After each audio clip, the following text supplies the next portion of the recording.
para estar a la vanguardia con temas interesantes de medicina. La noche de hoy yo seré su moderadora. Yo soy la doctora Nelly Grace Olivo, cirujano oftalmólogo, especialista en catarata y glaucoma. Y como les explicaba, la noche de hoy vamos a darle formal inicio, empezando con el doctor John González, que me place presentarlo. Y voy a hablar brevemente del doctor. El doctor tiene un currículum enriquecedor. Fue graduado de la Universidad Autónoma de Santo Domingo con honores como doctor en medicina. Realizó la especialidad de oftalmología en el Centro Cardioneurológico y Trasplantes Secanot, donde también desempeñó un año como jefe de residentes. Realizó el Fellow de Glaucoma en el mismo centro y ha realizado diferentes entrenamientos, entre ellos el entrenamiento en trabeculoplastía láser en el Conde de Valenciana. También ha realizado diferentes rotaciones internacionales, citando una también en México, y actualmente es miembro activo del Colegio Médico Dominicano, la Sociedad Dominicana de Oftalmología y la Sociedad Dominicana de Glaucoma. Así que le vamos a dar paso al doctor que encienda su cámara y iniciamos con su presentación.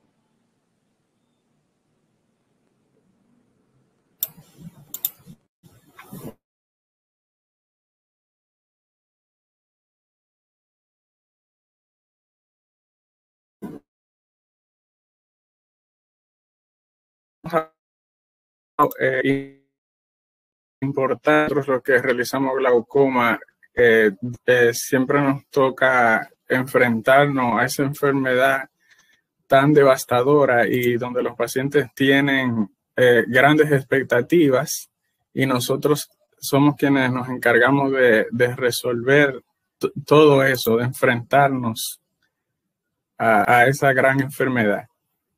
Mi presentación no está cargada aún, no la veo acá.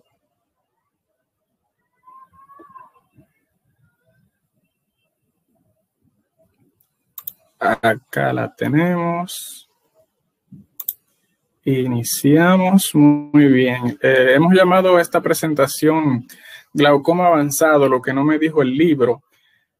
Hay cosas que uno nunca termina de aprender en el glaucoma. Los maestros siempre nos dicen cuando estamos realizando el fellow que es difícil en 1 o 2 años enseñar todo lo que hay acerca de una enfermedad que tarda tanto tiempo haciendo daño en un paciente y que no conocemos ni siquiera su etiología realmente.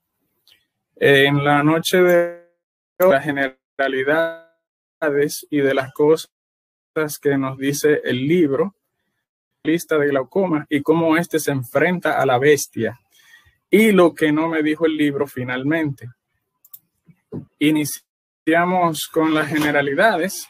Siempre mencionamos la definición actualizada del glaucoma como una neuropatía óptica de carácter progresivo. Ahí está la clave de que es progresiva y que produce una pérdida del complejo de células ganglionares que aún no sabemos cómo ni por qué, no sabemos su etiología.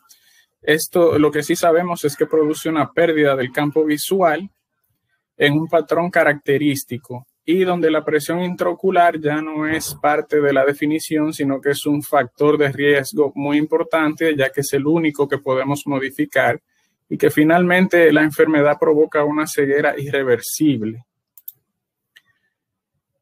El glaucoma nos apoyamos, lo primero es diagnosticarlo, nos apoyamos en el examen general, el examen oftalmológico completo, y dentro de este lo más relevante es lo de la presión intraocular, el estudio de la papila óptica y el estado del ángulo camerular.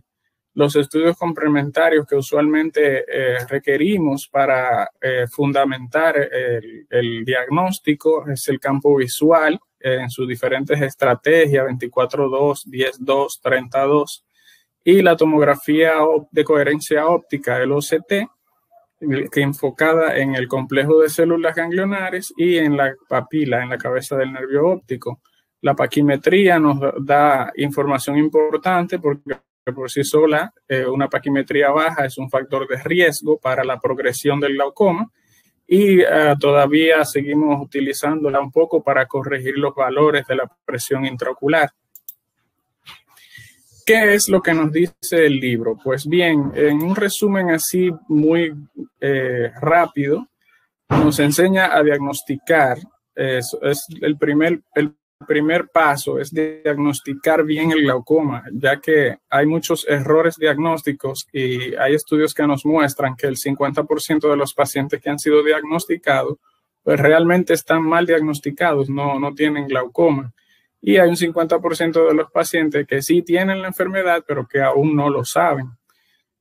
Cuando ya recopilamos nuestro examen clínico y nuestros datos, nuestras evaluaciones complementarias, pues tenemos que dar un veredicto de decirle al paciente si tiene o no tiene glaucoma o si simplemente tiene riesgo y debe repetirse los estudios. Si lo que tiene es simplemente la presión intraocular alta, pero no tiene ningún daño por el glaucoma, ya lo encajamos en el diagnóstico de hipertensión ocular.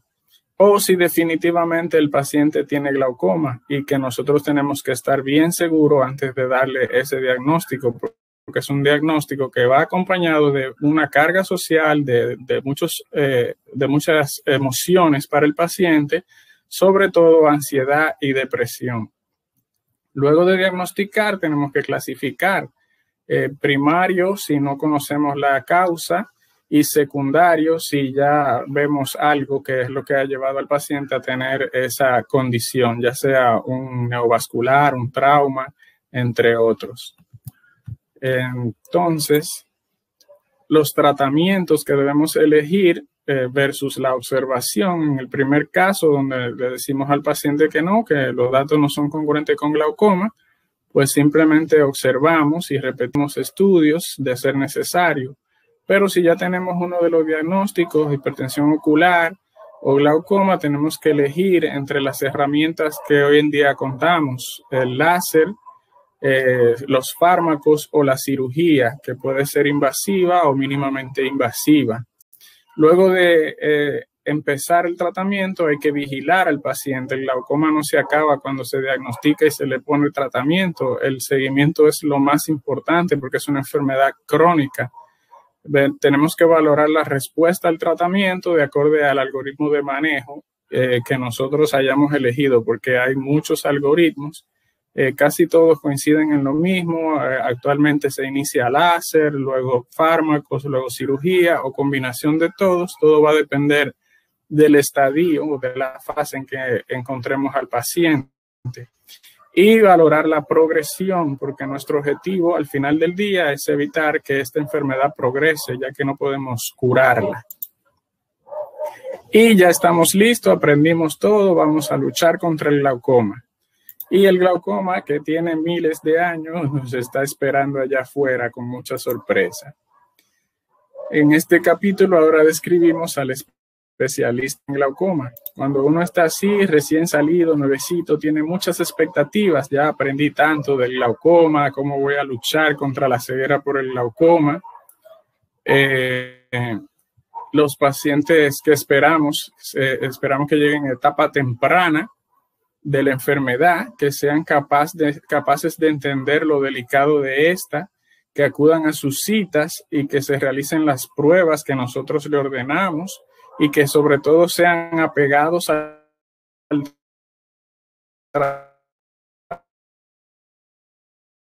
tratamiento.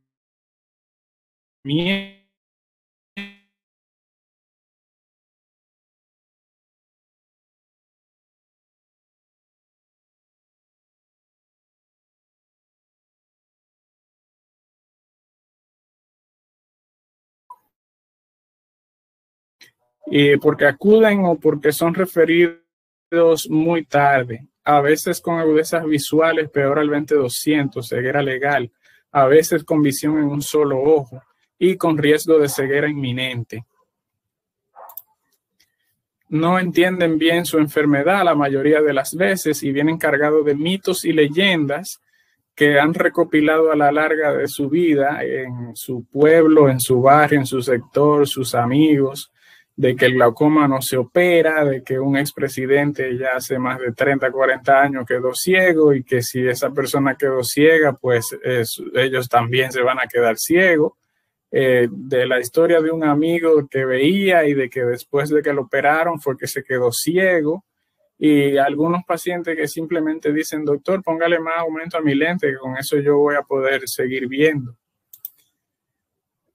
Los pacientes en realidad no acuden no acuden a sus citas en el tiempo indicado, se desempeñan mal en los campos visuales, a veces por la mala agudeza visual que tienen, porque no han aprendido todavía, a veces se repite el campo varias veces y todavía no aprenden a realizarlo bien. Esto puede llevar al especialista o al oftalmólogo en general a errores de interpretación. Los pacientes llevan tratamientos irregulares, ya sea por el costo, ya sea por la dificultad de aplicárselo o simplemente por olvido. También vienen con comorbilidades, hipertensión, diabetes, que le pone una carga socioeconómica al paciente, que no es simplemente glaucoma, no podemos verlo como que es paciente suyo de glaucoma, es paciente también del cardiólogo, del diabetólogo, entre otros. Y sus familiares, en lugar de estar orientados en buscar la prevención, simplemente quieren un milagro del que ya perdió la visión o está a punto de perderla. Y ahí es donde nos damos cuenta que estamos bienvenidos al lado oscuro y somos en realidad especialistas de los 10 grados centrales. Y decimos, no, entramos en la fase de la negación, pero siempre la conciencia, un amigo o un maestro te dice que si del cielo te caen limones, tienes que aprender a hacer limonadas y tirar para adelante, como decimos aquí en República Dominicana. Nos armamos de valor y enfrentamos a la bestia. El glaucoma avanzado es un poco difícil de dar una definición, pero es como dicen, el glaucoma avanzado es como el arte, sabes qué es cuando lo ves. Los 10 grados centrales están afectados, al menos en uno de los cuadrantes, y el paciente presenta una excavación próximo a la totalidad. El paciente tiene muchas dificultades, sobre todo para leer y escribir. Su visión periférica ya no le responde, está limitado en las actividades diarias para cocinar, comer, vestirse, bañarse, que son cosas básicas, para manejar sus medicamentos, para manejar el dinero. La movilidad está limitada y tienen mayor riesgo de caída, sobre todo cuando el campo visual inferior está afectado. Tienen una disminución en su capacidad para conducir y algunos pacientes, esa es su forma de vivir, son choferes de diferentes tipos de vehículos y cuando tienen esta enfermedad en la fase avanzada, pues es muy difícil para ellos sobrellevar sus labores y su cotidianidad. También hay desafíos vocacionales. He tenido pacientes que son diseñadores gráficos y cuando están en esta fase de la enfermedad, pues ya no pueden seguir realizando lo que más les gusta. Terminan muchas veces aislándose y deprimidos. Y la misma terapia impone dificultades en su vida diaria. El tener que aplicarse una gota todos los días no es fácil. Uno mismo hace la prueba en casa con una gota de lubricante y trata de aplicársela 2 o 3 veces al día y al tercer, cuarto día ya empieza la falla. También las dificultades económicas que esto le impone al paciente, aunado a sus comorbilidades. Los estudios no nos ayudan mucho. Dentro de ellos, el que más nos ayuda es el campo visual, pero en él es difícil detectar la progresión. Podemos utilizar el 24-2 y el 10-2 combinados para tener una mejor imagen del asunto y los índices globales, el BFI, que es el Visual Field Index, que nos dice en porcentaje cómo va la visión del paciente, pero no podemos fiarnos del todo. En un campo visual puede salir que tiene un 15%, en el siguiente sale con un 12%, pero en el próximo vuelve y sale con un 15%, eso es muy variable. La paquimetría simplemente nos ayuda para saber el riesgo de la progresión, no para detectar si está pasando. Y lo que sí nos habla de la progresión es escuchar al paciente. Cuando nuestro paciente llega diciendo que está viendo más oscuro, que tiene más dificultad para desenvolverse, entonces o la presión está muy alta de repente o la enfermedad está progresando. En cuanto al manejo, aquí es como caminar sobre una cuerda floja. El objetivo que tenemos tiene un rango muy estrecho. Tenemos que manejar presiones entre 8 y 14 milímetros de mercurio, dependiendo del caso. Si es muy bajita, tenemos complicaciones de hipotonía, de pliegues maculares, y si es muy alta, si pasa del 14, ya entonces el paciente puede perder la visión. Así que es algo súper tedioso y difícil de conseguir. Nuestras opciones, aquí varía el orden un poco. Generalmente la cirugía es nuestra primera opción en estos casos. Y en estas se incluyen la facoemulsificación, la válvula y la trabeculectomía y la combinación de la cirugía de glaucoma con la facoemulsificación. Los fármacos, todos los fármacos que el paciente tolere nos pueden servir. Y de láser básicamente tenemos una sola opción, que es la ciclofotocoagulación transescleral con láser de diodo. El manejo psicológico no podemos dejarlo atrás, tenemos que volvernos en psicólogos con el paciente, y si tenemos la ayuda de un psicólogo ya que conozca el área de glaucoma, pues mucho mejor. También los clubes de glaucoma que orientan al paciente son muy buenos para ayudarle a sobrellevar esta enfermedad y apegarse a su tratamiento. Si el glaucoma se deja evolucionar de manera natural, hay un estudio que nos dice que de 21 a 25 con rango de presión en 14.4 años, pues el paciente se queda ciego totalmente.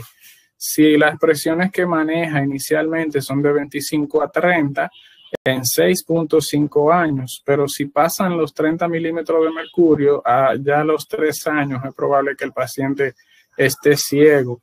Y son estadísticas que debemos manejar para decírselo a nuestros pacientes y así tomen conciencia de su enfermedad. Ahora bien, ¿qué es lo que no me dijo el libro? Cuando el libro no te dice algo, pues puedes obtener la información de estudios, de otros maestros, pero quien mejor te puede dar la información es de quien se saca el libro, es del propio paciente. Los libros se escriben de la patología del paciente y el mismo paciente es el que te va a decir esas cosas que no se aprenden en los libros. Voy a presentar 3 casos. En el primero lo he titulado Amigo o Enemigo. Ya verán por qué. Es una femenina de 66 años de edad que llega en noviembre del año pasado, referida por mala agudeza visual en el ojo izquierdo y con la presión intraocular elevada. Su agudeza visual sin corrección en el ojo derecho 20/80 y en el izquierdo 20/200. Las presiones basales sin tratamiento 29 y 37 respectivamente. Y en el segmento anterior una catarata grado 2 en el ojo derecho y una grado 3 con corticales y subcasular posterior en el ojo izquierdo. Excavaciones de 0,6 y 0,9. Pues a la paciente le iniciamos terapia triple y empezamos con la cirugía de facoemulsificación solamente. En los últimos años yo prefiero hacer una sola cirugía, no combinarla, a menos que sea muy, muy necesario.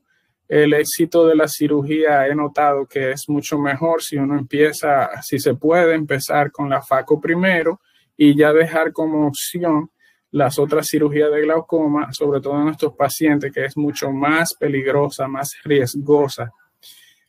Pues con este es la tomografía, el OCT de la paciente. El ojo derecho prácticamente no muestra ningún daño, tiene un área de disco grande, pero vemos en el ojo izquierdo el daño significativo que tiene, que se correlaciona con el campo visual. Este es el ojo derecho. Fíjense en los índices globales, donde menciona el BFI 90%, y en el ojo izquierdo es un 55%, y vemos que en la corrección del modelo tiene daño en los 10 grados centrales, incluso sus 5 grados centrales. Esta es la curva de la presión de la paciente, como luego de la cirugía y de la terapia. La FACO se realizó primero en el ojo izquierdo, que era el de peor visión, el 20-200, luego el ojo derecho en enero, y finalmente este mes, a inicio de este mes, presión en visión 20-25, sin corrección en el ojo derecho, 20-40 en el ojo izquierdo, que es el más afectado por el glaucoma.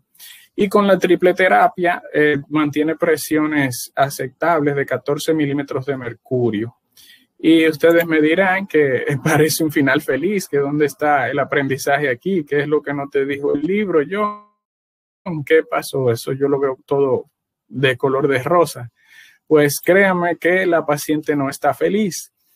La paciente ahora se nota los escotomas del ojo izquierdo, los ve nítidos, así como ve mejor, ya no es 20-200, ahora es 20-40, pues así se resaltan más los escotomas. Ella se compara un ojo con el otro y nota que en el izquierdo no brillan igual que en el derecho. Eso es la sensibilidad al contraste, muy disminuida en su ojo izquierdo. Está asustada porque alguien le dijo que los lentes intraoculares se mueven y ella no puede dormir bien porque piensa que en algún momento se le van a caer los lentes intraoculares. En la mañana se queja de que le pican mucho los ojos, eso es producto de la terapia, de la triple terapia. Y sobre todo esto, ella desea leer sin lentes las letras pequeñas. Entonces, acá, ¿qué fue lo que no me dijo el libro? Que nosotros, los cirujanos de glaucoma, al igual que los cirujanos refractivos, a la hora de hacer una cirugía de catarata, tenemos que sentarnos con el paciente y conocer sus expectativas. El paciente con glaucoma no siente el glaucoma, no le duele. El paciente se considera a veces él mismo que simplemente está perdiendo la visión por la catarata y que lo del glaucoma es algo que quizás sí o quizás no le presta mucha importancia y que su visión está disminuida por la catarata. Tenemos que hablar con ellos antes y decirle todo eso de las expectativas y de que no le estamos realizando una cirugía de catarata para que no use lentes. Es para un mejor control de su enfermedad que puede provocarle una ceguera. El segundo caso es muy interesante, lo he titulado Al filo de la ceguera. Es una femenina de 16 años, bastante difícil de tratar un glaucoma mientras más temprano inicia. Y ya a sus 16 años, en el 2016, cuando nos fue referida por presión intraocular elevada, nos llega con una visión en el ojo derecho de 20-40 y el ojo izquierdo ya movimiento de mano. Esta es una paciente de 16 años que ya consideramos ojo único, y sus presiones basales 47 y 48 milímetros de mercurio, con paquimetrías muy buenas, 566 y 558 micras. Pues inmediatamente, aquí vemos la foto a la derecha de la condición en que se encontraban ya esos nervios ópticos. Eso es un diagnóstico que no necesita mucho investigarse. La terapia máxima la iniciamos inmediatamente y se plantea el implante de una válvula de Hammett en el ojo derecho, que es el que conserva visión y el que queremos conservársela lo más que se pueda. Este es su OCT. Los OCT no nos aportan mucho en esa fase del glaucoma. Ya lo que mide ahí, esas 50 micras que nos dice del grosor de las fibras nerviosas, es lo que queda de la retina, no lo que queda de células ganglionares. Eso es el efecto piso. Son básicamente la capa, el complejo de las células bipolares y todo lo demás, no de las ganglionares. Pues al final de 4 años, más tarde, la paciente vista en este año, en el 2021, ya tiene 20 años, lleva 4 años de haber sido operada, sigue con su terapia triple, su agudeza visual, gracias a Dios, sigue siendo 20/40 e incluso corrige un poco al 20/30 con una esfera de más 0,50. El ojo izquierdo, el movimiento de mano, se le explicó desde el principio que simplemente lo vamos a tratar con las gotas. Las presiones que maneja es de 11 en el ojo derecho y 14 en el ojo izquierdo. Y esta foto que vemos a la derecha es de su campo visual 10-2 que se le realizó. No nos ayuda mucho tampoco. Aunque la paciente ya lo puede realizar mejor, sigue teniendo muchos falsos negativos y falsos positivos. Ahora bien, también parece como un final feliz, pero la paciente está contenta, pero nos plantea la siguiente pregunta a sus 20 años de edad, operada de glaucoma, ojo único. Doctor, ¿qué pasará cuando yo quiera tener un bebé? Ella está en terapia máxima. Sabemos que en el embarazo y el glaucoma es difícil mantenerle tratamiento en los primeros meses. Esa pregunta yo solamente le dije, avísame cuando quieras tener un bebé, avísamelo con tiempo. No sé ni siquiera qué podamos hacer. Más tarde, dentro de los presentes acá, me dan su opinión, qué se puede hacer con una paciente de ojo único de 20 años, visión tubular con válvula y triple terapia, qué se puede hacer en el momento que ella quiera tener un bebé. Y finalmente, lo he titulado Vamos al quirófano. Es un masculino de 68 años que acude a una segunda opinión, está tratado con terapia triple, tiene una agudeza visual sin corrección de 20/25 en ambos ojos y sus presiones con la terapia es de 12 milímetros de mercurio, con paquimetría de 530 en ambos ojos. Segmento anterior, simplemente una catarata grado 1, sus ángulos abiertos con pigmento de una cruz y excavaciones 0,99. Estos son sus campos visuales. El campo visual del ojo derecho, el BFI nos dice 10% y en el ojo izquierdo nos dice un 21%. Entonces, ¿vamos o no vamos al quirófano? A veces, no todo paciente con glaucoma avanzado hay que operarlo, simplemente hay que explicarle. Si ya con la terapia consigue 12 milímetros de mercurio, lo cual es muy difícil. Con una cirugía incluso es difícil conseguir 12 milímetros de mercurio en los dos ojos. Tiene una buena agudeza visual. Simplemente decirle al paciente lo importante de mantener ese tratamiento y de venir a sus chequeos rutinarios. En este caso, pues, también lo dejo abierto a sus preguntas al final, pero en lo particular yo simplemente le indiqué un campo visual 10-2. Otras cosas que no nos dice el libro es acerca de los temas socioeconómicos. Por ejemplo, las ARS no tienen muy buena cobertura para los casos de glaucoma, no quieren que cubrir solo las trabeculectomías, que es la cirugía más peligrosa. Los implantes de válvulas, si no es un seguro complementario, no lo cubre y es un procedimiento costoso que a los pacientes a veces se les hace muy difícil ver a eso por sus recursos limitados. Lo mismo ocurre con los fármacos. Las aseguradoras no le cubren todos los fármacos y no cubren ninguna terapia triple. Y si le cubre algo, tienen un monto anual que junto a los otros medicamentos que toma, pues en 2 meses es probable que ya ese monto lo hayan agotado. Y hay pacientes que no tienen familiares disponibles para movilizarlos en el momento que le corresponde su cita o para hacerle llegar su tratamiento. No pueden ir ellos a la farmacia o no saben cómo llamar a la farmacia para que le traigan el medicamento y no tienen quien le ayude en esa situación.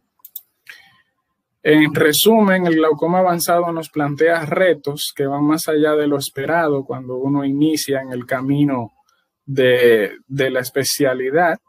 Tenemos que explicarle bien a los pacientes y a sus familiares, sobre todo, acerca del pronóstico y de cuáles expectativas pueden tener, sobre todo al momento de operarlos, la importancia de la terapia, del control, de sus seguimientos. No rendirse, al principio puede ser frustrante ser especialista de los 10 grados centrales del campo visual, pero nuestro objetivo principal es ayudar a los pacientes a que tengan una mejor calidad de vida y aún en medio de la ceguera puedan continuar haciendo algunas de las actividades que los mantengan activos y relativamente felices. Muchas gracias por su atención. Espero sus comentarios al final de la sesión. Muchas gracias, doctor, por su tema tan interesante y realmente controversial para todos los que manejamos glaucoma y recibimos pacientes con inquietudes, muchas veces difícil de contestar. A continuación vamos a ver un video del laboratorio Zavalny College.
Bienvenidos a todos los que se han venido sumando y los que están con nosotros desde el inicio.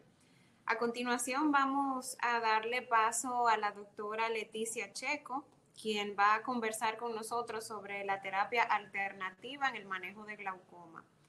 Hablando un poquito brevemente de la doctora es egresada como doctora en medicina del INTEC.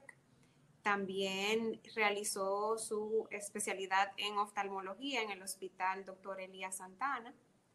Posteriormente realiza su fellow en glaucoma en Barranquilla, Colombia. También realizó un fellowship y observership en el Mayo Clinic. También la doctora ha tenido rotaciones internacionales y nacionales en el Conde de Valenciana en México, en Colombia, Venezuela, actual miembro de la Sociedad Dominicana de Oftalmología y ha hecho diferentes publicaciones sobre glaucoma y catarata. Muy buenas noches y bienvenida, doctora. Muy buenas noches a todos. Muchas gracias, doctora Olivo, por su presentación y al Laboratorio College y a Diario Salud por permitir este evento. Iniciaremos con el tema de terapia alternativa en el manejo del glaucoma. ¿Por qué este tema? Este tema tan poco hablado, tan poco tratado. Bueno, sabemos que los nutrientes en nuestro día a día están de una manera omnipresente. Se encuentran en todo lo que consumimos y sin ellos no podríamos sobrevivir. El exceso de exposición a estos nutrientes o la carencia de estos nos dan problemas de salud. Entonces, si podemos ver estos nutrientes, cómo nos afectan de manera negativa o de manera positiva en nuestra vida, ¿por qué no estarían relacionados con el glaucoma de la misma manera?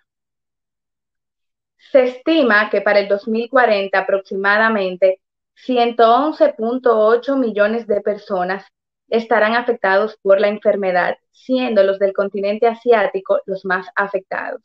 También debemos tener en cuenta que aproximadamente más de un 20% y se dice que hasta un 50% de la población afectada de glaucoma no es diagnosticada y no tiene síntomas, por lo que no entra en estas estadísticas. Así que se presume que el número es mucho mayor. ¿Qué porcentaje de estos pacientes van a llegar a la ceguera? En el 2013, Dorotea y colaboradores realizaron un estudio retrospectivo en Malmö, Suecia, donde ellos estudiaron 592 pacientes que fallecieron entre el 2006 y el 2010. Vieron el reporte de su última visita y se dieron cuenta que Al momento de su fallecimiento o de su última visita, previo a fallecer, un 42.2% de los pacientes presentaban ceguera unilateral, un 16.4% ceguera bilateral y un 0.5% presentaba baja visión. Sabemos que siempre le ofrecemos a nuestros pacientes, o que lo que le ofreceremos a nuestro paciente va a depender del tipo de glaucoma que tiene, de la gravedad o del estadio del glaucoma y del medio en el que nosotros, lo que tenemos disponible para ofrecerle a nuestros pacientes de acuerdo a nuestro medio. Por lo general, le ofrecemos tratamiento tópico, tratamiento láser, tratamiento quirúrgico y, ¿por qué no?, también los remedios nutricionales, lo que queremos debatir en esta conferencia. Pero estos nutrientes, ¿cómo funcionarían? ¿Funcionan igual que una gota tópica? O sea, ¿cómo ellos nos van a ayudar a tratar el glaucoma? Pues bien, la disfunción mitocondrial se ha relacionado con la fisiopatología de una serie de enfermedades neurodegenerativas, por lo que se supone que no sería una diferencia con el glaucoma. ¿Por qué no relacionarla con ella? El estrés oxidativo ocurre cuando se forman más especies reactivas de oxígeno de las que puede manejar la capacidad antioxidante de la célula. Esto va a conducir a un daño de las células de la malla trabecular, resultando como un aumento de la presión intraocular y finalmente en la pérdida de la capa de células ganglionares y de la capa de fibras nerviosas. Por lo que una baja capacidad antioxidante del humor acuoso se va a relacionar con una pérdida glaucomatosa del campo visual más grave. De los aproximadamente 1.500 estudios o ensayos clínicos realizados para el tratamiento del glaucoma, ya sea tópico o quirúrgico, solamente aproximadamente el 0.97% está relacionado a los remedios nutricionales. Entonces, nosotros no utilizamos estos remedios nutricionales porque realmente no funcionan o porque no han sido estudiados lo suficiente. Por lo que en esta conferencia vamos a hacer una revisión sistemática de estos remedios, qué dice la literatura, sus pros y sus contras. Lo vamos a dividir en plantas, hierbas y bayas y en los suplementos vitamínicos. Iniciando con el ginkgo biloba. El ginkgo biloba es una planta medicinal de Asia que se utiliza hace más de 2000 años. El ginkgo biloba todos lo hemos escuchado una vez y se utiliza para un sinnúmero de enfermedades sistémicas. ¿Qué dice la literatura sobre él? El ginkgo biloba es un potente antioxidante, esa es la hipótesis, que inhibe el factor activador plaquetario y la excitotoxicidad inducida por el glutamato. Dentro de los resultados a favor, tenemos reportado que 40 miligramos al día vía oral aumentó el flujo sanguíneo ocular en el CDI y se reporta también mejoría del campo visual en glaucoma de tensión normal. En cuanto a los resultados en contra, tenemos que no existieron cambios en el flujo sanguíneo, en el HRF, y que no hay efectos en el campo visual ni en la sensibilidad al contraste. Dentro de los efectos secundarios, debemos tener en cuenta que estos pueden aumentar el sangrado en pacientes con anticoagulantes, también puede dar dolores de cabeza, mareos, palpitaciones, malestar estomacal, estreñimiento, reacciones alérgicas y en concentraciones muy altas está relacionado que pueden presentar los pacientes hasta convulsiones. En el caso de la marihuana, la planta llamada cannabis sativa, y de ella se toma el CBD, un compuesto de la marihuana que es diferente al THC, que es el ingrediente psicoactivo. El CBD significa cannabidiol. Aunque la FDA no ha aprobado la marihuana como tal como tratamiento en la medicina común, en algunos países se ha legalizado su uso con este fin. ¿Cuál es la hipótesis? Se dice que la marihuana disminuye la presión intraocular. Los resultados a favor tenemos que reduce la presión intraocular y que el CBD ha resultado ser neuroprotector en experimentos con roedores. Los resultados en contra, que el CBD es un aceite natural lipofílico y dificulta su paso por la córnea. Como efectos secundarios puede afectar la atención, el juicio y la coordinación, También está relacionado a dolores de cabeza, náuseas, vómitos, boca seca, ojos secos, desvanecimientos, mareo, somnolencia, fatiga, desorientación, aumento de la frecuencia cardíaca y aumento del apetito. En el caso de la forscolina o coleonol, esta es extraída de la planta Colus forscoli de India. Es una planta muy utilizada en India y se utiliza en muchos países de este lado del mundo para bajar de peso. En la hipótesis en relación con el glaucoma se dice que reduce la producción del humor acuoso mediado por el AMP cíclico. Dentro de los resultados a favor, la forscolina tópica, el 1%, reduce la presión intraocular en ratones, monos y humanos. En los resultados en contra, presenta mucha hiperemia conjuntival y taquifilaxia. Dentro de los efectos secundarios, aunque se dice que de manera tópica no tiene efectos secundarios, de manera por vía oral provoca acidez, causa arritmia y promueve la actividad androgénica en las células del cáncer de próstata. En el caso de los arándanos, los Vaccinium coryphosum, debemos tener muy en cuenta de que estos son los arándanos azules morados, no los arándanos rojos o cranberries, por lo que no pueden ser confundidos ya que no tienen las mismas propiedades. En el caso de los arándanos, la hipótesis es que tienen una alta función antioxidante, neuroprotectora y que protege contra la repercusión isquémica. Dentro de los resultados a favor, mejoró la excitotoxicidad del glutamato en un modelo de ratón. Y de los resultados en contra, en los estudios con humanos se han demostrado efectos beneficiosos en la función visual, el campo visual y disminución de la presión intraocular. Como efecto secundario se ha reportado reacciones alérgicas, malestar gastrointestinal y reacciones con algunos medicamentos como son los anticoagulantes y los antiácidos. Ya pasando hacia las vitaminas, iniciando con la vitamina A o retinol, que esta la encontramos en productos lácteos, el hígado y en frutos como las zanahorias y el melón.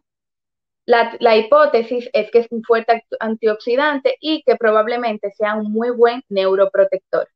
En cuanto a los resultados a favor, tenemos que protege los fotorreceptores y los resultados en contra es que no se ha encontrado relación de los niveles sanguíneos de la vitamina A y su suplementación con la prevalencia en el glaucoma. Dentro de los efectos secundarios tenemos pérdida de pelo, fatiga, una presión intraocular aumentada, aumenta el riesgo de cáncer de pulmón en los fumadores, no puede producir vómitos, vértigos, visión borrosa, y la exposición prolongada a esta vitamina nos puede generar daño hepático. En cuanto a la vitamina C o a ácido ascórbico, esta vitamina el cuerpo no tiene la capacidad de producirla.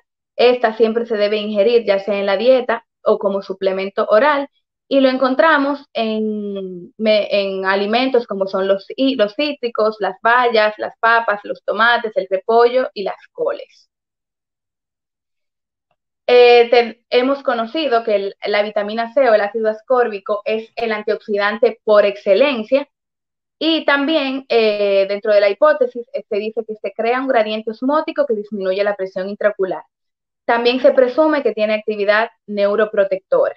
Dentro de los resultados a favor se demostró que disminuyó la presión intraocular un 20% luego de 2 horas de la administración intravenosa. Y de los resultados en contra es que no se ha relacionado, no se ha demostrado ningún efecto en la presión intraocular en su consumo por vía oral. Dentro de los efectos secundarios, realmente estos tienen que ser unas dosis muy elevadas, ya que se excretan en la orina, pero las dosis elevadas a tiempo prolongado nos pueden producir litiasis renal y malestar gastrointestinal. En el caso de la vitamina D, o calciferol, esta se obtiene por la exposición solar, pero también la podemos obtener en algunos alimentos. Realmente no está presente en muchos alimentos, pero sí lo tenemos en la leche cuando es fortificada, en los cereales fortificados y en los pescados grasos como el salmón y las sardinas. La hipótesis para la vitamina D es que los niveles bajos de vitamina D pueden hacer que el nervio óptico sea más vulnerable al daño glaucomatoso. Los resultados a favor, se dice que los niveles bajos de vitamina D en sangre están asociados al glaucoma primario de ángulo abierto, y los resultados en contra es que no existe evidencia suficiente para pensar en la vitamina D como una opción de tratamiento. Dentro de los efectos secundarios podemos tener hipercalcemia, problemas del ritmo cardíaco y daño renal. En el caso de la vitamina E o tocoferol, esta la podemos adquirir en aceite de canola, el aceite de oliva, la margarina, las almendras y los maníes. La hipótesis para la vitamina E es que es un buen antioxidante y tiene efecto neuroprotector. En cuanto a los resultados a favor, esta produce una perioxidación lipídica en la sangre, y los resultados en contra es que no se ha encontrado ninguna asociación entre los niveles sanguíneos de vitamina E y la prevalencia del glaucoma primario de ángulo abierto. Dentro de los efectos secundarios tenemos el aumento del sangrado y en pacientes que estén con anticoagulantes y erupción cutánea. Debemos tener mucho cuidado con la vitamina E, que no se debe utilizar en pacientes con retinitis pigmentosa, ya que esta puede acelerarla.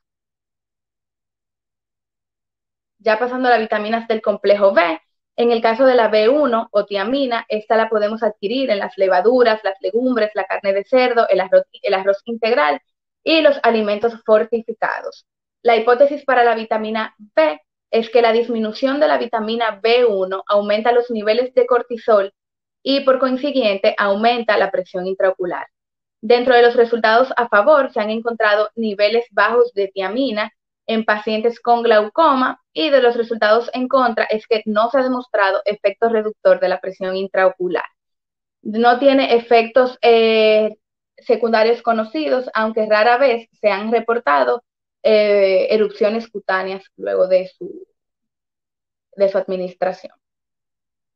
En el caso de la vitamina B12 o cobalamina, esta la podemos adquirir en la carne de ave, la carne de res, el pescado y los productos lácteos. La hipótesis con la B12 es que es neuroprotectora y la deficiencia nos puede causar neuropatía óptica, aunque esta ya no sería glaucomatosa. Dentro de los resultados pro o a favor, los pacientes con deficiencia de vitamina B12 tienen una capa de fibras nerviosas más delgada comparada con el grupo control. Y los resultados en contra es que no existen estudios convincentes en el enlentecimiento de la progresión de glaucoma y no tiene efectos secundarios conocidos. En el caso de la vitamina B3, también conocida como niacina o nicotinamida, algunos de los alimentos ricos en ella son la levadura, la leche, la carne, las tortillas y los granos en cereales. La hipótesis de la vitamina B3 es que ofrece protección de las células ganglionares de la retina, y los resultados a favor son que ha mejorado la excitotoxicidad del glutamato en un modelo de ratón, y que niveles más bajos de nicotinamida plasmática en el glaucoma primario de ángulo abierto se han encontrado en comparación con los controles. No se han encontrado todavía o no están reportados en la literatura efectos en contra, y dentro de los efectos secundarios sí puede dar enrojecimiento de la piel combinado con mareos, taquicardia y malestar gastrointestinal. En el caso de la vitamina B3 debemos tener mucho cuidado al utilizarlo en los pacientes que presentan artritis gotosa, ya que hace una interacción con el alopurinol, al igual junto con el consumo del alcohol, ya que nos puede acelerar un daño hepático. Por lo tanto, dentro de todo lo que hemos revisado, de todos estos remedios naturales o alternativas al tratamiento de glaucoma, hemos visto que la vitamina B3 es la que podría convertirse en una estrategia terapéutica en el futuro. De los primeros estudios publicados fueron en roedores, y aquí pudimos observar cómo al someterse o al aplicársele altas dosis de vitamina B3 a los roedores, estos presentaron tener una evidencia o un efecto neuroprotector en contra del glaucoma, así también como se previno la excavación, la progresión de la excavación del nervio óptico, y también se disminuyó o se enlenteció la progresión o la disminución de la capa de células ganglionares y de la capa de fibras nerviosas. En los estudios en humanos, hemos visto que hay una importante relación entre la deficiencia de vitamina B3 en el plasma en los pacientes con glaucoma primario de ángulo abierto, y que luego de someter un grupo de pacientes a 12 semanas de tratamiento con vitamina B3, se vio un progreso o una mejoría tanto en el electroretinograma como en el campo visual de los pacientes. Debido a esto, ¿vamos a enviarle vitamina B3 a todos los pacientes con glaucoma? Bueno, vamos a indicárselo a todos. Realmente no, aunque los resultados parecen muy prometedores, debemos tomar en cuenta ciertas cosas. Una de ellas tenemos la dosis, aunque los estudios han sido, el estudio más prometedor inició con 1.500 miligramos al día por 6 semanas y luego 3.000 miligramos al día por 6 semanas. La Mayo Clinic, sus valores que recomienda o la dosis diaria que recomienda es de 6 miligramos al día en mujeres y de 14 miligramos al día en hombres. Diremos, es una gran diferencia, pero debemos tomar en cuenta que la vitamina B3 no se almacena, esta se excreta en la orina. Para hablar de toxicidad de ella, la Mayo Clinic recomienda niveles de entre 2.000 y 6.000 miligramos de niacina por día. Por lo tanto, una dosis de 1.500 miligramos al día no está relacionada con ser tóxica para nuestros pacientes. Aunque los estudios son muy prometedores, debemos seguir investigando y esperar que salgan más estudios o que lo avalen, ya que todavía los que tenemos no son suficientes. También debemos tener muy en cuenta las interacciones medicamentosas. Esto es todo. Este es mi contacto para cualquier pregunta o cualquier comentario, y espero que le haya sido de provecho la charla.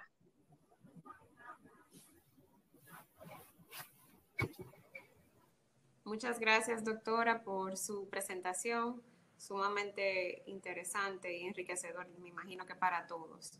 Entonces, invitamos a que ambos abran sus cámaras y prendan sus micrófonos. Tenemos algunas preguntas que vamos a ir haciendo. Igual invitamos a todos aquellos que deseen hacer preguntas, la pueden ir escribiendo en el chat. Entonces, vamos a iniciar con el doctor González, que fue quien expuso primero y también creó cierta controversia a la paciente embarazada. Y la primera pregunta que tenemos al respecto dice que ¿cuál sería la desventaja de realizar una trabeculoplastía en esta paciente? La trabeculoplastía selectiva con el láser en pacientes con glaucoma avanzado, sobre todo si tienen cirugías previas y terapias como esta, una terapia triple de mucho tiempo, no es muy eficaz. Lo interesante es que se ha dicho y se ha documentado que durante el embarazo la presión de manera fisiológica disminuye un poco. Lo difícil del caso es que esa paciente es ojo único, después de tanto tiempo luchando, fíjense que se le puso una válvula y no la rechazó. Los pacientes jóvenes es difícil manejarlo incluso con una válvula, se le enquistan, hay que entrarlo a veces al quirófano a destechar esa válvula, no solamente una, sino varias veces. En ella no ha pasado eso. En ella ha sido básicamente como prueba superada. El reto vendría con esa pregunta que ella hace, y con esa pregunta la hace porque es probable que ella tenga su noviecito y ande pensándolo. Otras opciones podrían, en cuanto a fármacos, todos son controversiales. Los que un poquito menos sería como poner un análogo o algo así. Y lo ideal sería monitorizarla y dejarla sin fármaco en los primeros 3 meses y hacerle un monitoreo cercano cada 15 días, algo así. También está la opción del ciclo GC, la terapia G6, el micropulso, en caso de que esa presión se descontrole mucho. El masaje de la misma válvula, si uno instruye a hacerlo frecuente, puede ayudar, aunque hay autores que desaconsejan el enseñarle a los pacientes a hacerse masaje porque a veces baja demasiado la presión y ahí viene el otro problema. Es un caso un poco difícil y controversial y en el momento que ella vaya a quedar embarazada, todos me tienen que ayudar. Tenemos terapia alternativa ahí. Vamos a hacer un encuentro entre amigos de glaucoma para decidir cómo tratarla durante su embarazo. Es un tema aparte, el glaucoma y el embarazo. Sí, tú sabes que en esa misma medida veo un comentario de la doctora Vanessa Liberato, que tiene experiencia ya en el ciclo G6, y habla de los buenos resultados que ha tenido en pacientes con glaucomas refractarios. O sea que realmente el ciclo G6 definitivamente es una opción. Y complementando lo que ya has dicho, yo pienso que también yo consideraría personalmente quizás pensar en el SLT para esa paciente como un tratamiento coadyuvante, ya que es ojo único, yo pensaría en ser un poquito más agresiva con ella. Y pienso que quizás pudiese ser una alternativa, o sea que si esa paciente no tiene ninguna disgenesia del ángulo, que generalmente estos glaucomas juveniles no van a tener, lo consideraría. O sea que... Sí, se puede considerar todo en ese caso, todo puede ser útil y Sí. Tratando de que la paciente no tenga el temor a que el medicamento va a afectar a su bebé. Sí, bueno, en ese mismo orden, la doctora Guillermina Méndez dice que algo que ella haría inmediatamente es chequear a ese bebé que viene desde que nazca. O sea que sí. eso es importante. Otra pregunta, John, que va también en la misma línea, es que, ¿qué tú harías en caso de que esa paciente, ya sea antes, durante o después de un embarazo, se le suba la presión? Es decir, estamos hablando del embarazo, pero si esa misma paciente se le sube la presión, ¿cambiarías tu pensar? Lo primero que voy a abrir los ojos así de grande. El corazón me va a dar unos cuantos brinquitos. Sí. Y hay que buscar todas las opciones. Se puede hacer la trabeculoplastía, se puede buscar el fármaco. Veo aquí una pregunta de ponderar una segunda válvula. En el paciente, si la paciente ya está embarazada, meter la otra cirugía es todavía más complejo por los fármacos, por la anestesia. Ahora mismo no la necesita, tiene muy buenas presiones, no es recomendable meterla al quirófano solo por un evento a futuro que uno no puede predecir. Sí, así es. Hay que intentarlo todo minimizando el riesgo y explicarle a la paciente que después de todo lo que se ha luchado, aquí hay otro tramo malo en el camino, de que te queda visión tubular, es un solo ojo, lo hemos conservado durante 4 años. Si no se hubiese hecho nada, según lo que dice el estudio, hace 2 años ya no tendría visión, fuera totalmente ciega. No sabemos cuántos años más pueda durar con visión cuando el glaucoma empieza a esa edad y el momento del embarazo. Eso nos plantea un reto que la paciente debe estar consciente de que el bebé o la ceguera. Exacto. Iríamos a lo que hablaste al principio, de explicarle bien las expectativas ante la enfermedad y ante el cuadro tan avanzado que tiene esa paciente y cuáles podrían ser los posibles desenlaces en caso de cualquier tipo de intervención. O sea, que sí, exacto. me parece muy válido. Sí. Porque al final siguen los mitos de que la operación me dejó ciega, no el glaucoma. Exacto, sí. También para la doctora Leticia Checo, actualmente tú estás utilizando, es una pregunta personal, ¿estás utilizando o no este tipo de terapia en tus pacientes con glaucoma y cómo lo haces? Bueno, mira, al inicio como terapia inicial, o sea, como única terapia no. A los pacientes, o sea, sería como una terapia coadyuvante, una terapia alternativa adicional a su tratamiento. Sí, en realidad yo le estoy presentando la opción a muchos pacientes, sobre todo en dos tipos específicos de pacientes. Este paciente que ya se ha hecho todo para controlar su glaucoma, que tiene una presión intraocular ya baja dentro de lo que nosotros llamamos una presión intraocular meta y que todavía vemos una progresión. Okay. En esos son pacientes que yo se la ofrezco mucho, le pongo la opción de la vitamina B3, yo le doy la alternativa. Me gusta que sean los pacientes que investiguen sobre ella. Le doy la opción de que ellos tomen su propia decisión. Eso realmente no solamente los ayuda mucho a su condición glaucomatosa, sino también los ayuda mucho con su condición, con su salud mental, le da la tranquilidad. Calidad de vida no es solamente asegurarnos de que el paciente esté viendo bien y de que el paciente vea y de que el paciente sea autosuficiente en su día a día. Salud mental también bien tiene que ver con la tranquilidad del paciente mientras está atravesando la enfermedad. Entonces, me gusta mucho proponerle a ese tipo de pacientes la opción que investiguen, que también investiguen sobre las interacciones con otros medicamentos y que sean más bien ellos mismos que tomen la decisión de si lo quieren intentar o no. Se le explica que no es todavía, no hay una alta cantidad de evidencia, pero que los resultados parecen muy prometedores.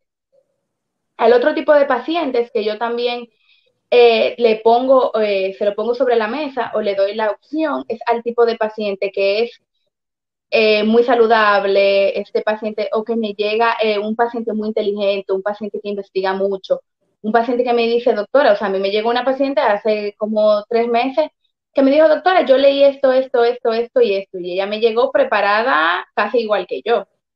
O sea, ella ya llegó estudiada con todas las opciones de tratamiento, el por qué ella prefiere uno, el por qué no otro, los efectos secundarios. Y ese tipo de paciente igual también yo le explico que no hay suficiente evidencia, que no podemos todavía cantar victoria, que los resultados parecen muy prometedores y que tomarse su suplemento vitamínico con la vitamina B3 realmente puede ser que sí le sea favorecedor. Y realmente no perdemos nada, los efectos secundarios son muy pocos, la toxicidad no está casi descrita, así que yo siento que es muy buena opción para dársela a los pacientes. Además, nos preguntan, Leticia, si el tratamiento es continuo o qué tiempo tú utilizarías este tipo, por ejemplo, la vitamina B3. Mira, respecto a la literatura, todavía no hay como un tratamiento fijo, como un tratamiento continuo, una suplementación como hay, por ejemplo, de la vitamina C, que de 1 a 2 gramos diario. O sea, no hay todavía un censo, por lo que digo, no tenemos suficientes estudios, pero se puede, a muchos pacientes lo están, que ya yo se lo he indicado, de manera continua. O sea, una dosis de aproximadamente 1 gramo o 1,5 gramos diario de manera continua. Bien. Y un comentario importante que hace el doctor Jaime Núñez, quien nos acompaña hoy también, es que a los pacientes, así como estamos hablando de terapias coadyuvantes, de las terapias iniciales de glaucoma, a hacer actividades físicas, ya que se ha demostrado que disminuye de forma mínima la presión, o sea que también aportaría a controlar el glaucoma. Sí, realmente. Con esto de terapia natural o terapia nutricional, siempre está relacionado todo lo que tiene que ver con el bienestar. Con el bienestar tanto en cuanto a nuestra alimentación como a nuestro ejercicio físico. Sabemos muy bien que el ejercicio físico intenso nos puede llevar a picos de hipertensión intraocular, pero el ejercicio moderado y la buena alimentación, yo creo que no tiene más nada que no sea beneficiar. Ok. ¿Y tu experiencia con otro tipo de suplementos, diríamos, como el café, el chocolate, en pacientes con glaucoma? ¿Existe algún efecto? Experiencia personal con pacientes, yo no te pudiera hablar de mi experiencia, pero de lo que he investigado, sobre todo con el café, que me gusta mucho ese tema, investigo y leo mucho, los resultados son súper contradictorios. Te puedes encontrar un estudio que te hable de que la cafeína aumenta la presión intraocular, como te puedes encontrar un estudio de que no hay ninguna relación de la cafeína con la presión intraocular e incluso probadas en altas dosis.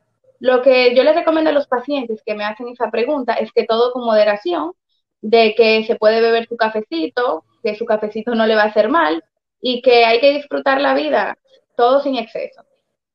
Bien. Cambiando un poquito de tema, esta ahora es para John, que realmente es un tema que nos inquieta a todo, la paciente embarazada que presentaste. Aquí pregunta que ese tipo de paciente, ¿cuándo volverías? Hablamos de quizás suspender las gotas, probablemente hacer una trabeculoplastía, pero ¿en qué tiempo tú pensarías retomar su tratamiento? Tópico. Lo primero es que no está embarazada, ella quiere saber qué va a pasar cuando lo quiere estar. Hipotéticamente, exacto. Es algo como para dificultarnos la vida cuando más tranquilo nos sentimos con el caso. Como está todo bien, doctor, pero ¿y después? Bueno, después del embarazo sí se pueden empezar a usar medicamentos, pero también hay estudios que demuestran que pasan a la leche materna. Si ella va a amamantar a ese bebé, ese es otro capítulo más. Ahí podría ser el análogo también, que no pasa al torrente sanguíneo y cosas como esas. Pero hay opciones. Hoy en día hay muchas opciones y se puede intentar. Y como le decía, con casos como esos siempre es bueno interconsultarse entre colegas, no quedárselo uno solo. Claro.